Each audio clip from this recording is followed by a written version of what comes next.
17 de mayo del 2010 y estamos en una emisión más de lo que es Señal de Alerta a través de las ondas de Radio Moderna y los 930 de la amplitud modulada del dial. En la mesa de conducción los saluda como siempre su amiga de todos ustedes, Flor Rodríguez Latorre, y cuando ya son 4 de la tarde con 3 minutos, la hora oficial en todo el país, aquí comienza Señal de Alerta. Estos son los principales titulares de los medios de comunicación el día de hoy.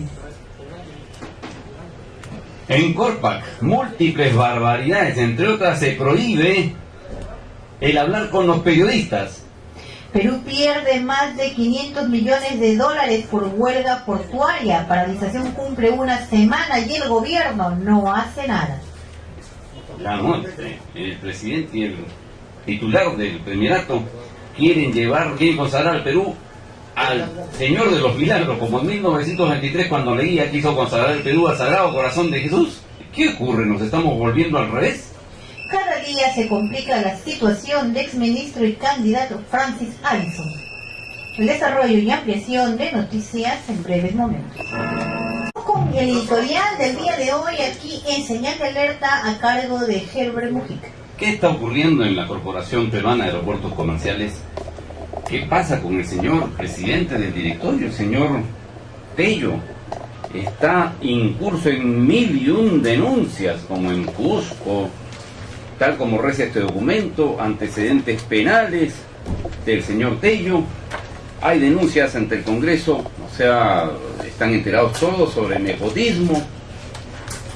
Por último, la mordaza, y sobre eso vamos a leer un documento muy importante transcrito hoy en el diario La Primera. Se prohíbe que los sindicatos y los empleados hablen sobre corrupción, y si no es de corrupción, ¿de qué van a hablar entonces?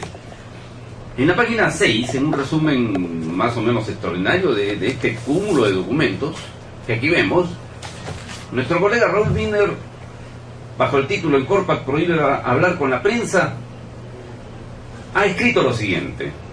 Dice: santa solución a la corrupción, prohibir a los funcionarios y trabajadores de las dependencias públicas prestar declaraciones a medios de comunicación escritos, televisivos u otros.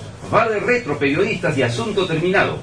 Por lo menos es lo que piensa la alta dirección de la Corporación Peruana de Aeropuertos, Corpac, fuertemente cuestionada por una serie de irregularidades en sus concursos y contrataciones, con un presidente ejecutivo, señor Tello, que bate récords de denuncias por corrupción y cuya mejor ocurrencia ha sido un memo de Gerencia General 775-2009M que prohíbe hablar. ¿Cómo puede tenerse la mínima garantía de fiscalización de los actos incorrectos que ocurren en las instituciones si las personas que los observan no pueden denunciarlos en forma abierta y bajo su responsabilidad?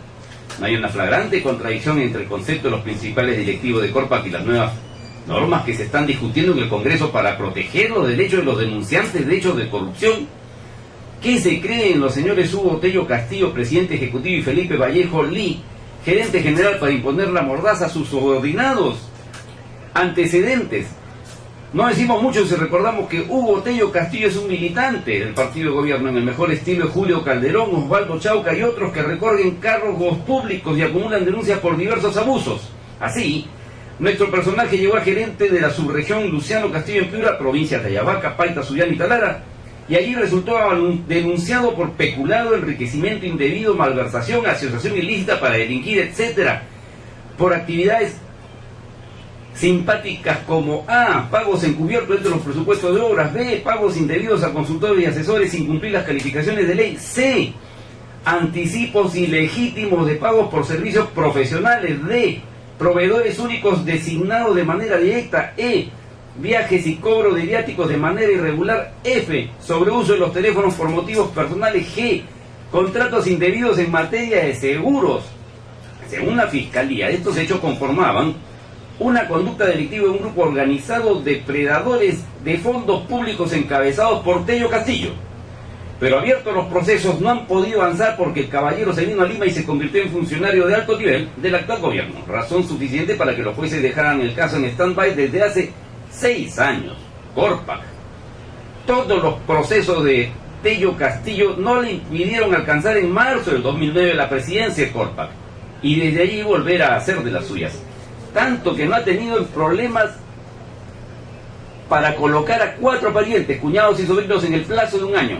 Ahí van los nombres: Juan Miguel Saldaña Herrera, Mario Jean Paul Joplac Saldaña, Víctor Manuel Castillo Romero, Juan Francisco Abasolo Tapia, con salarios entre 3 y 8 mil soles.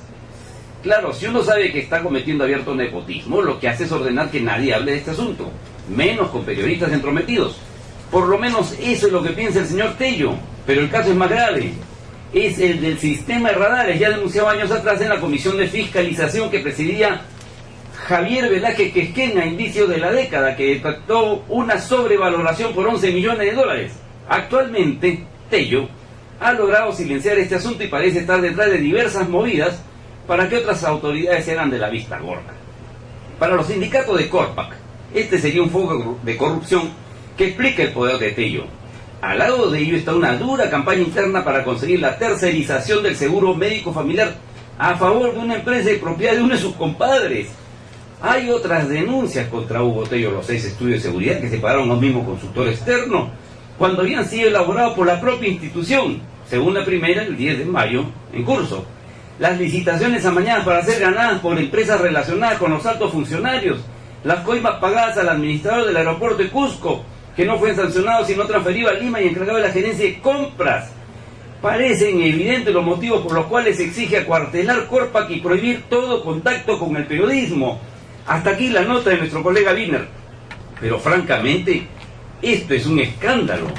Estos documentos que están aquí presentados ante el Congreso, la Presidencia, Javier Velázquez Quesquén, los presidentes de la Comisión de Transportes y Comunicaciones, el presidente de la célula parlamentaria aprista, al secretario general del Partido Aprista hoy defenestrado, señor Quesada, Javier Velázquez Quesquén, presidente de la Comisión Política, Presidencia de la República, todos con sus sellos respectivos, tienen que tener alguna resolución. El presidente de la República debe entender que su prestigio, porque el presidente del directorio es un hombre nombrado por él, está en peligro. Estas irregularidades, que no son una, son decenas, del señor Tello, ameritan una patada en el fundillo.